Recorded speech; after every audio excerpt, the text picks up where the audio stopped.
like a couple of my friends culturally, there's a hump about networking as using people, networking as so boring, so hard, like being awkward and mixing and mingling at a dinner party and not knowing what to say. But networking to me is just fun in general because I reframe it in my mind as meeting people. I would go out to coffee with people I find fascinating one way or another. This is Therapist Clubhouse, a podcast for private practice entrepreneurs. I'm Annie Schusler. This week, I'm talking to Quandra Chaffers, a private practice entrepreneur in San Francisco, California. Listen as we dive into how she created the right community for herself as she stepped into private practice and her future-oriented take on work-life balance. Welcome, Quandra. Thank you so much for being here. Thanks again for having me, Annie. Yeah, so I want to talk to you about your entrepreneurial journey. But first, I want to read a part of your About page that really stood out to me because I think it's so great. Mm-hmm. So you say, I'm a Bay Area native. I grew up in San Francisco, the birthplace of free love. I went to grade school in Berkeley and Oakland, so activism and social justice have always been woven into my outlook on life. A proud nerd, my free time is often spent reading graphic novels, watching sci-fi movies, and reading political think pieces. Yes, That's ma'am. Such a great statement. It is really hard sometimes to talk about yourself in a context of like, well, what do people want to know, really need to know to move them towards therapy? But one way or another, I think people should know about my nerdiness. And occasionally, like, I get someone who, for instance, wants to mention why they're excited to see Solo tonight or something like that. And it just breaks the ice so nicely. Yeah. And you just packed so much into those few sentences. And I know a lot of therapists kind of struggle with, well, how much should I include about myself? And should I write a whole novel about myself? Or should I say nothing about myself? And I think I don't think there's any right answer, but I think you found a way to really say a lot in a short time where someone really gets a feeling about what's important to you and what you're. Yes, thank you. I think too that it was always going to be important to me to reach out to people who feel marginalized. Mm-hmm. And so I knew very much in my bio that I wanted to, without saying very specifically, do you think that you're marginalized? Come see me. But that the folks who resonate with being activists in their own work, that they're holding a lot of racial traumas or traumas surrounding being queer or poly, might hear activism and have a very strong positive association with that, as like, even if they aren't an activist, that they understand that social justice is somewhere in that framework. Mm-hmm. And I'm wondering if you're noticing that when people come to you, they're already feeling a little bit more safe or a little bit more undefended. Yeah, I do. I've had 3 new couples come in last week, and I know a couple of them chose me, they said very specifically, because they knew that they could be very honest and about their own activism or their own journey into coming out and being queer. And that was just an extra hump that they wouldn't have to hide or dance around, in addition to seeking out sex therapy and needing to be vulnerable about topics like pelvic pain or have to explain how queer women have sex. There's a lot of humps where people feel in a bio, wow, I have a shorthand that this person understands, and a lot less to explain. Yeah. And to get people ready to feel safe and be able to dive in, especially when it's around issues of sexuality or sexual trauma, I'm imagining that they're even more looking at your website and thinking, can I trust this person? Is this going to be okay? Right. Yeah. Right. More than maybe any other topic. Mm-hmm. Yeah. And as therapists in general, we went to school to learn how to active listen and work with our feelings. So certainly we're really good at affirming that off the bat. In general, I like to affirm that it was hard work to click on the site. It was hard work to admit to yourself, maybe I shouldn't struggle with this alone anymore. Maybe I'm out of excuses, right? So then in addition to affirming that, I like to also just point out that it's hard work finding someone you think might be a fit, not be sure, and then still give it a try anyway. There was a lot of bravery in being vulnerable that way. Yeah, that's a good point. And you also have a lot of emphasis on your website of, do you want, and I don't remember exactly how you worded it. I don't have it in front of me, but it was like, do you want to step away from wondering what's wrong with me and step into like what happened to me? Mm-hmm. And when I was first trying to come up with copy, it was a really good piece of advice that I found, but thinking through the clients that resonate most with you. And so I had to do a lot of searching and going back through my entire history of when I was happiest being a therapist in agency work, and who were those clients that really brought something out of me that made me proud of the work we did together and that I just thoroughly enjoyed working with. From there are all these longer summaries of like describing them and then flipping it to describing you, because the fact that I am empathizing with them says something about me. So what part of their story is then reflective in me? That was what I took away in those exercises. And then they just kept shortening it, like take the summary line from that paragraph. What's the feeling word that that person is struggling with here? And then break it down into a really short statement. And from there came a tagline. So I'm like, wow, there's a theme that's arising here. And in everything that I do, it's that cyclical thing that is really important to me.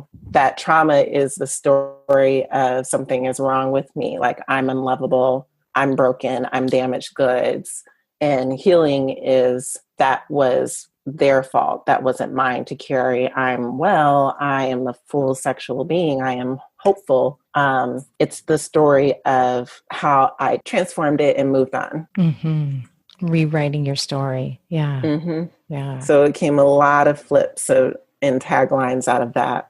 I love that, Quandra. It's like writing. I think this is really true, that writing your copy, sometimes people think of it as like, oh, it's marketing. It's so painful to have to do marketing.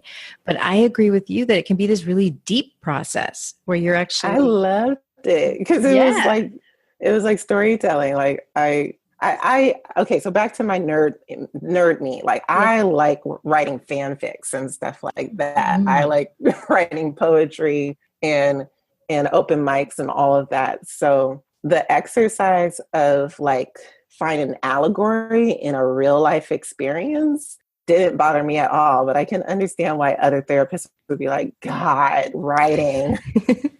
Yeah, but you made it into a deep process of communicating with your right fit clients and exploring who are these people who have really been drawn to me. Yeah. Tell me a little bit more about your practice. How long have you been in private practice? Only since October. And it's been a wonderful journey. I'm so proud to have said that because this time last year, I wasn't even sure I was still going to do therapy. I had such a horrendous experience at my last agency job with my boss, who played a lot of mind games, was very micromanaging. There was this rotation of therapists and we were never fully staffed. I was working at a group home. So if that wasn't stressful enough, with children always threatening suicide and being 5150'd and running away because we weren't a locked facility, there was expectations of being overworked, but we couldn't really get paid that much in overtime. And then there would be all of these ways in which we were expected to simultaneously fill crises, but still see a certain amount of clients in the day and write to Medi-Cal standards and brevity and somehow get all that done in an 8-hour day on top of really long, lengthy assessments. And it's like the worst part of being a therapist because you do it for the kids or you do it because you really like seeing people get well. And it was zapping all of my energy from that. And so this time last year, I was just living at home with my parents, and I'm fortunate enough to do that. and really thinking like, maybe I just want to use my master's in another area. Like, am I going to go and form a diversity program for an HR somewhere in a startup that's new and fledgling? Am I going to teach for a little bit? But I went back to a conference, the ASEC conference, American Association of Sexuality Educators, Counselors, and Therapists. And I reconnected with a bunch of colleagues that I knew in St. Louis, my mentor. And I remember just how much I love talking about pleasure and that as a vehicle to healing. And it's like, no, this was really what I like to do before I got bogged down in the system work and never feeling like you're able to do enough, or working for a boss that's just completely unempathetic and somehow became a therapist. And when I listened to a lot of your past interviews too, I had all these hangups where I still wasn't sure. Some things that I hear mirrored in other guests you've had. I was like, in my mind, private practice was selling out. That would I still be able to work with the populations I love? Who's going to afford to pay me full rate? How would I supplement that? But I've got all these student loans and bills that are piling up, and I'm about to max out my cards. So I probably need to charge full rate, not do like sliding scales. So I had to do a lot of wrestling around my money management and how I envision money as energy, as something necessary towards my goals. It's not an evil in and of itself, that it's somehow... I want to slow this down because this is so important. I feel like you're stepping into such important stuff around money and around capitalism and around what does it mean to be a business person and an ethical business person wanting to help people heal. Yeah. And that somehow that might be an oxymoron if you were like an ethical business person. That business somehow is the root of all evil, and that I just want to listen to people, and I'd do that for free if I could. Yeah. So tell me more about that journey. What did you go through, or where did you end up in that journey around what kind of business person you feel good about being? Like, I know it was a lot of listening to others talk, and I had to find like-minded people. So I know I'm trying to remember who I found at the right moments and at the right times, and then who I had to shed in order to make sure that I was only taking in positive influences. But it kind of fell into place when I needed it, because I was, like I said, I found ASEC, went to their conference again to reconnect, and then when I was deciding to go, someone recognized my name from college. Courtney Watson, she's a sex therapist out here in the Bay Area too. And we just happened to have been at school together for about 1 week until Hurricane Katrina hit. And then I ended up enrolling in a totally different college. I went to Spelman overall, but that was in Atlanta. And at first we were in New Orleans. So long story short, she had a really great money mindset too, about setting her fees, maintaining it, sticking with it, and getting to talk with her through her goals, and like being able to envision myself like parallel. Like, so those are some of the things I want, helped maybe validate that there's a way to do it and still be a person of color, a woman of color, and serve people of color, women of color, and all of those things. I just got like bits and pieces of information by setting myself up with other people in my community, other therapists who've been at it a little longer, starting their business, people who are still just thinking about it. So like from Courtney Watson, I get this information about incorporating, and how do I do that with little money? And, oh, you can go to this civil rights attorneys group and they might provide you someone pro bono. And then just being able to see a 3-month goal like that, like, okay, I can get incorporated in 3 months and then open a practice, and have a year goal that, maybe in a year, then that's when I'll be open to receiving federal money.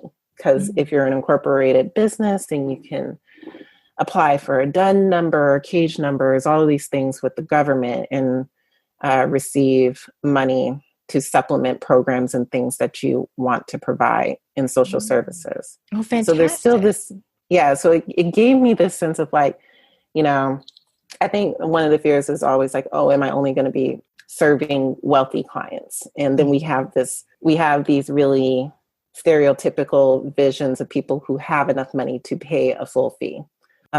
Soccer mom and whatever that conjures up for you, that they're not real problems, but one way or another, I know that I have this one end of people who are paying my fees who do have real problems. And I don't feel bad about saying no, because I also know that I have goals in mind for how I'm still going to collect my full fee, not put the burden on clients who really would love to do sex therapy forever, but won't get reimbursed by their insurance or don't have insurance to do it. Mm-hmm. So that was one thing. I got like that bit of information from one person. Then I got some more from an attorney. Then I remembered I was reading some stuff from Casey Truffo. Oh yeah, and she has a YouTube channel. Yeah. Mm-hmm. Yeah. Yeah. So her oxymoron of the wealthy therapist, that also helped, really sitting down and doing some worksheets around what money means in practice and why they don't really have to be at odds with the things you want to accomplish, was really helpful. And so, and you said something really interesting too, about that you had to shed certain people or not spend time with certain people. What were the qualities or the behaviors that you were noticing? I've got to get away from this. Yeah, like one is this, it was always the qualities that gave me flashbacks to the job I left. So there's certain ways in which when you're just kind of surviving day to day, like I just have to get through this 12-hour workday. Okay, I just finished this assessment, that you encourage really poor strategies for self-care in other therapists at the job, other case managers. There's this culture of burnout. Mm-hmm. And there's like this respect if you miss lunch to get things done, or, how dare you want to take a break when we have an audit right now. So when I notice that kind of mindset in people I'm talking to, or like, oh, I couldn't possibly see less than 10 people in the day. I'm like, I don't want to do this math in my head of I need to work more towards burnout on maybe like and collect $50 from each person in order to supplement my income enough to make ends meet, when I could just set a fee that is reasonable for me, do this work really well with 5 people, and collect the same amount of money at the end of the day. Mm-hmm. So I'd hear like that kind of mindset. Or some therapists, I think everybody's way of stepping into private practice is different. I had my parents to support. Some people have a spouse at home where they know they're not going to go homeless. Mm-hmm. So I get it. If you're that person who's like, I can't quit my full-time job, but I want to start adding on 3 clients at the end of an already long workday. But those people had different circumstances and also a different kind of mindset of how they were going to start building in their client load. And it wasn't going to be helpful for my lifestyle. So I had to also step outside of them. Okay. So that makes sense. So you needed to get around people who would help you get into the realm of possibility of like what's possible here, instead of kind of inadvertently reminding you over and over again about, how hard it can be or what the limits might be. Yeah. Mm-hmm. Yeah. And to diversify that perspective, because if you hang out with the same type of therapist, you're going to kind of find a self-fulfilling prophecy. So I loved coffee breaks. I met with a lot of people who do different types of therapy than me. Like, I just like want to pick your brain about ketamine and this research kind of thing. And so I sat down with a lot of people too. Some people became friends and you just vibe. Some people were like, hey, there's this therapist consultant group. You should join me there. So I've ended up in like 3 or 4 different consulting groups that serve different purposes. Like one is a therapist of color one is a EMDR one. And then I have one that talks about working with women who have out of control sexual behaviors. And 2 of those groups are therapists across the country. So I get to hear about what their experiences are with trying to build practices in different communities and different, and just like seeing that there's comparing and contrasting cost of living in the Bay Area, and then how you would adjust your rate and stuff like that for them. And so you're really, it's been a fascinating journey. Yeah, you're really, because you were telling us this just started in October, that you went ahead and really reached out and made connections and, have done a lot in that time. And I recognize too that for some of my friends who are thinking about doing this maybe this year, they want to start private practices on the side. They've asked me a lot about this idea of networking in my mind. I know for like a couple of my friends culturally, there's a hump about networking as using people, networking as so boring, so hard, like being awkward and mixing and mingling at a dinner party and not knowing what to say. But networking to me is just fun in general, because I reframe it in my mind as meeting people. I would go out to coffee with people I find fascinating one way or another. And then I forgot where I heard it, but I really like the 5-to-1 rule or the 3-to-1 rule, that you would give 3 or 5 things before you ask for anything in return anyway. So just being able to put a face to a name from a listserv, and remembering that this person organized this wonderful men's healing space. I'm like, okay, that's something I don't do, but I can't wait to use that, because I'm sure someone's going to need it. I don't necessarily expect that it should pay off in a referral, like, did so-and-so send me a client? But I do like the idea of being able to support, like there's enough of us to go around. Like I even when my practice is full, there's going to be people who really need to see someone. And the more people I touch, the more I can be that bridge to connect them. Yes. And I think somebody is really lucky if they get to know you this year, right? Because you're already really busy and you're going to be referring tons of people over the years. So sometimes when people are newer to private practice, they'll ask me like, well, what do I have to offer when I'm networking with people? And I think you already get this, that it's like, no, they're really lucky to get to know you now, because you're a powerhouse. You're doing all of this. Maybe you'll be too busy later. So I think we can turn it on its head and look at how lucky people are to get to know you now. Oh, that's beautiful. I hadn't really thought about it in terms of tooting my own horn. I guess I am kind of awesome to get to know. Yeah. In general, I just find it people watching and people meeting very fun. Yeah. Do you think that you kind of like, you were saying that you're a nerd earlier. Do you think that you kind of step into what some people call networking with kind of that nerd curiosity in getting to know people? Ooh, that's a fun question. What makes me curious? So maybe in some ways, I think that like when you say you're into comics, that can be that's a broad thing. Kind of like, I'm into movies. Well, what type? And so I've definitely been hip to things that I wasn't reading just by being curious. And when I was like, I'm tired of reading Batman, if I hadn't talked to people about what do you think the difference between a graphic novel is and and just a regular comic is, and maybe I would have never have stumbled onto Vertigo series or Fables, or known that, some of the best feminist writers out there like Roxane Gay are writing like Black Panther now or stuff like that. What do you know until you ask people what they're into? So sure, I guess there is a parallel to that. Yeah. And then you might be surprised. Yeah. So tell me about what you've figured out so far helps you to balance being a business owner with the rest of your life. I know that I've accomplished a lot of what I set out to do in business. And at the same time, I did that because I wanted the flexibility of being able to support my family. So living at home with my parents, my dad's disabled. He had a stroke like 5 years ago. And at some point, I do want a business model that's flexible.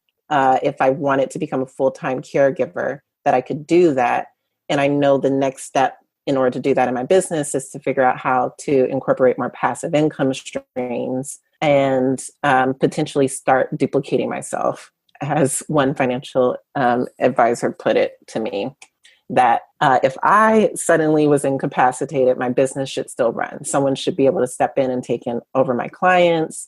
I should have consultees that could run their own consultation groups. It just shouldn't disappear, things like that. So I know that's next in the quarter. And if I can get really good at that in a year, then I can always decide to do something like pull away from my practice to lend more help at home. But I'm not always great with that balance. This is a fantastic way that you're thinking about this question, because you just kind of opened it up way further, because you're not talking about just like, okay, day to day, I try to work this many hours. You're talking about like really lifelong balance of I want to get these goals done now so that I can move toward my vision of even more flexibility. So that's so interesting. Yeah.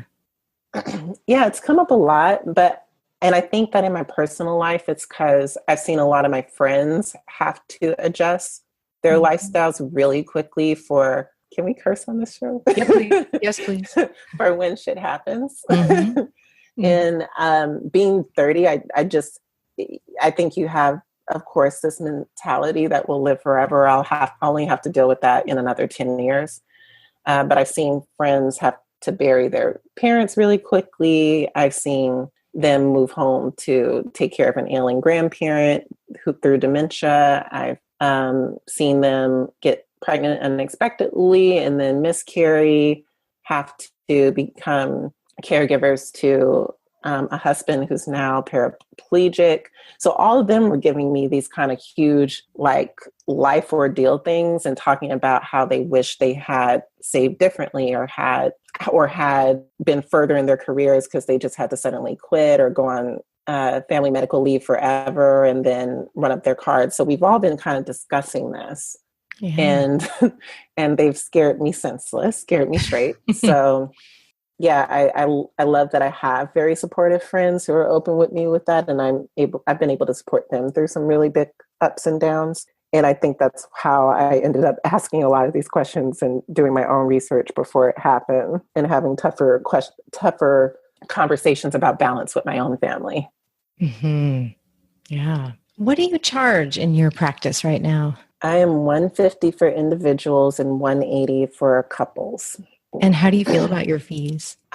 I feel really good about my individual fees. Oh, and then I didn't put that I'm $100 for an hour for consultation services.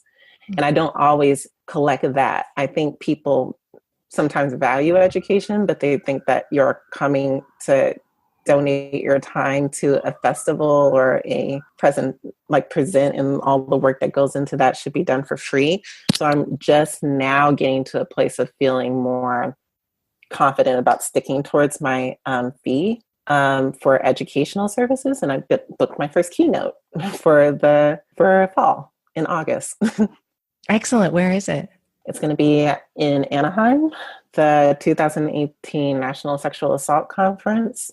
And there's a few keynote speakers, but I'll be talking about it's kind of BDSM 101, polyamory 101, working with LGBTQ folks 101, what we can learn from alternative sexualities to apply to vanilla and mainstream sex. Oh, I'm making assumptions about some of what maybe you're covering, and I'm sure I don't know a ton of what you're covering, but it makes me think right away, yeah, we need more about consent, and communities know how to do consent.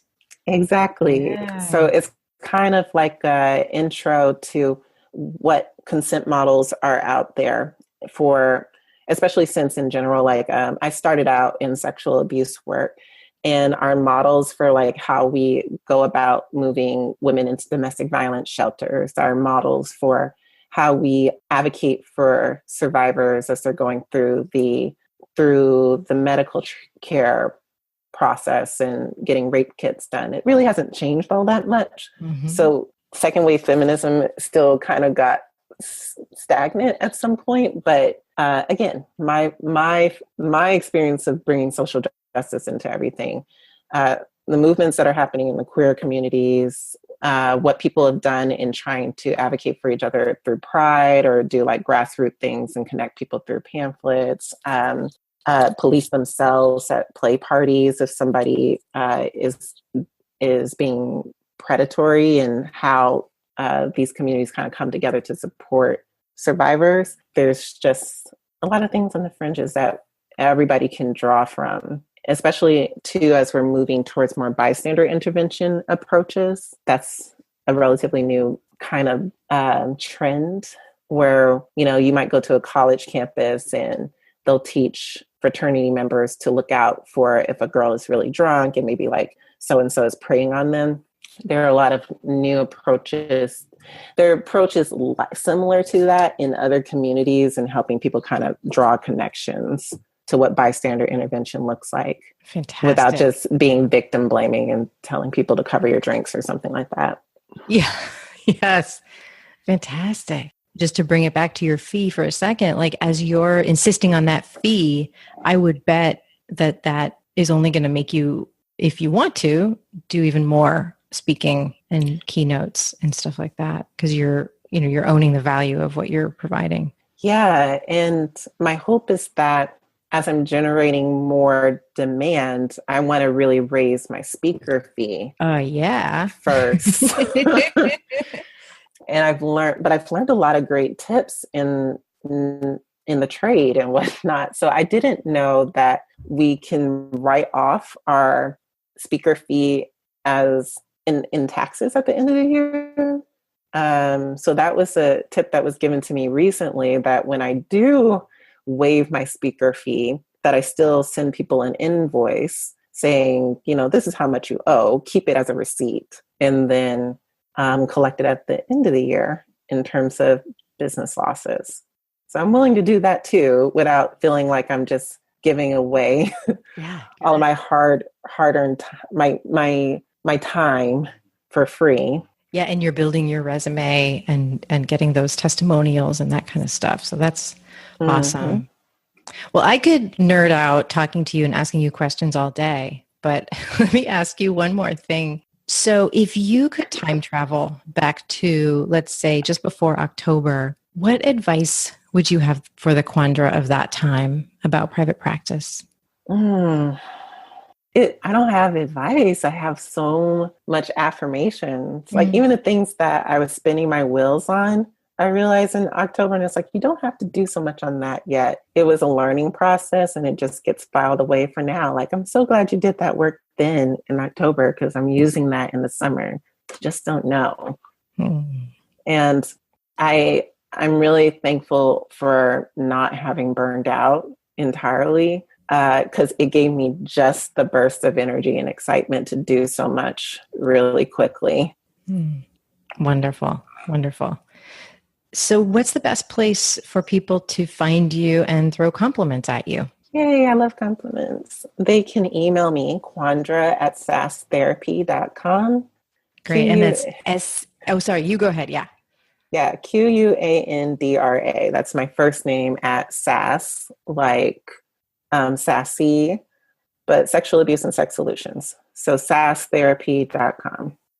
Great. Thank you so much. It's been such a pleasure to get to talk to you. Thank you again for having me, Annie. Want to work on your business for 3 days and walk out of the experience with a lot of foundational work done? Want to work with me in person? Want to get cozy in a house in Berkeley with a group of awesome therapists? Apply for Superpower Intensive. I'm taking 10 therapists through the Superpower method in just 3 days in person. There's also ongoing support baked into the program. Learn more and apply at coachingwithannie.com/intensive. See you next time.